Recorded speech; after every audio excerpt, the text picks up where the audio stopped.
It seems like we can never bring up an ounce of politics without turning the family dinner table into a war zone. When typing losing friends over into the Google search bar, two of the first three suggestions are losing friends over Black Lives Matter and losing friends over politics. Sometimes we wonder why politics are just so divisive, and the simple answer is the two-party system. Currently, America seems to be moving into a more and more polarized country, and looks like it's headed for the Civil War Part 2. In 2012, the Pew Research Center determined that division between both parties' views on several policies had nearly doubled since 1975. America has had some form of the two-party system since the founding of this nation, and it has never become as big of a deal as it has now. John Adams, one of America's most influential founding fathers, warned us about our current system by saying, quote, "A division of the republic into two great parties is to be dreaded as a great political evil." The two-party system in America causes our government to be less efficient. It also causes increased division between candidates and American voters. To resolve this deeply rooted issue, we must first examine the causes, second, look at the effects, and finally, find ways to resolve this problem.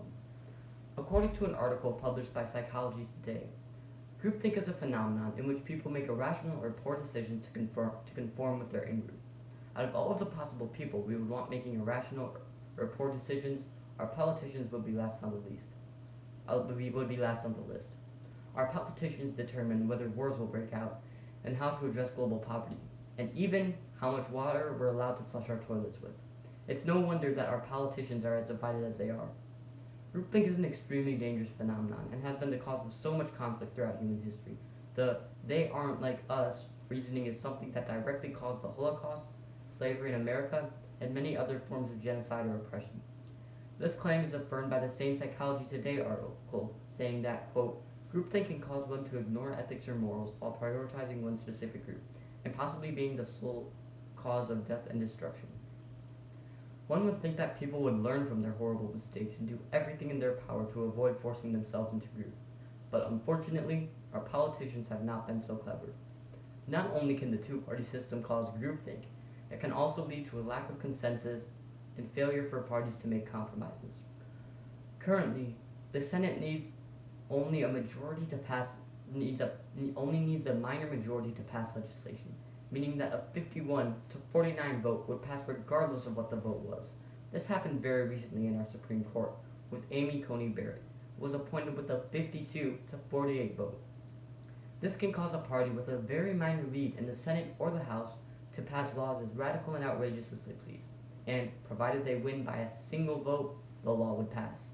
This means all one needs is a minor lead for a vote to pass, and that a 59 to 49 vote would pass just as a 100 to 0 vote would. Finally, the two-party system creates an environment in which the two sides are not likely to work together and would be less efficient in passing laws. According to the National Archives, a constitutional amendment can only be passed with 2/3 of the Senate and 2/3 of the House agreeing to pass the law. This is almost impossible to do now because of how divided our political system is. It's no wonder that the last time an amendment of any substance was passed in 1992, according to archives.gov. If we abolish the two-party system, most politicians would feel less pressure to vote along with their party, and it would be possible to make an amendment to the Constitution. To solve this disastrous system we have in place, we must examine the causes by trying our best to think back to our U.S. history classes. America has had a two-party system since its birth, with the first election in which candidates ran as member of a party being in 1796. At this time, the founding fathers viewed the two-party system as a temporary solution. They did not expect it to last over 250 years in the future, according to ushistory.org. In an article published by PBS, the first political parties in America were the Federalists, a party that wanted a stronger national government and supported a new constitution, and their opposition, the Democratic Republicans, who didn't want a strong central government and opposed the new constitution. The Federalists eventually disbanded and formed a new party in the 1830s, the Whig Party. The goal of this party was to challenge Andrew Jackson's Democratic Republican Party. The Democratic Republicans supported slavery, while the Whigs did not. And, like their predecessors, the Whigs disbanded due to internal disagreements. After that, Republicans took the Whigs' place and represented the will of the northern United States, and the Democrats represented the white Southerners. The system we had lasted until the latter half of the 20th century, in which the two parties switched platforms, and we have the system today where Republicans tend to represent traditional conservatives and Democrats represent progressives. The solution to this issue would to be support third parties and hopefully break down our two main parties. There are several political parties that are not Democrat or Republicans, and these parties are called third parties. Most other countries have 3 or more main parties, while the United States only has 2.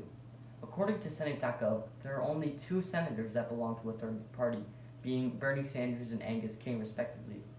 In a 2014 Gallup poll, 23% of Americans had libertarian views.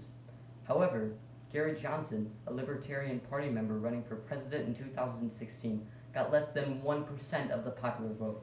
This shows that for some reason, Americans tend to vote against their own interests, likely due to believing that candidates running from either the Democratic or Republican parties have a chance of winning. Obviously, this is not true, since a large portion of Americans support the Libertarian Party, but the Libertarian Party only got a very small minority of votes. If Americans who agreed with third-party candidates voted for third-party candidates, we would see much more diverse ideas represented in government. This would solve many of the issues I have stated before that come with our two-party system. There are many other third parties out there for both sides of the political spectrum, like the Green Party and American Democratic Socialist Party for left-wingers and the Libertarian Party for right-wingers, according to ballotpedia.org. There are many more parties out there, and I can almost guarantee that you can find them you support. We often hear that voting third party is throwing your vote away, which is untrue on so many levels.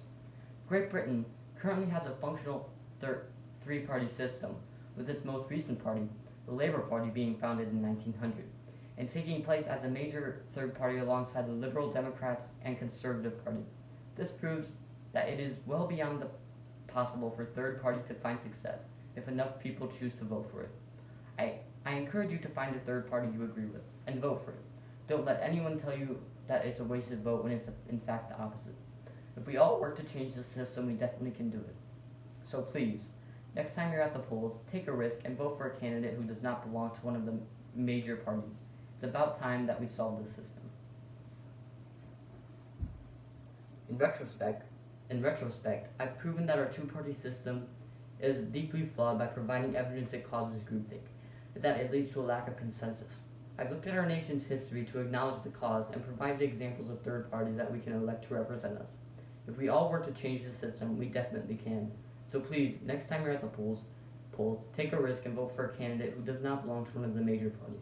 It's about time that we modernize the way we view politics, and it all starts with you and me, average American voters.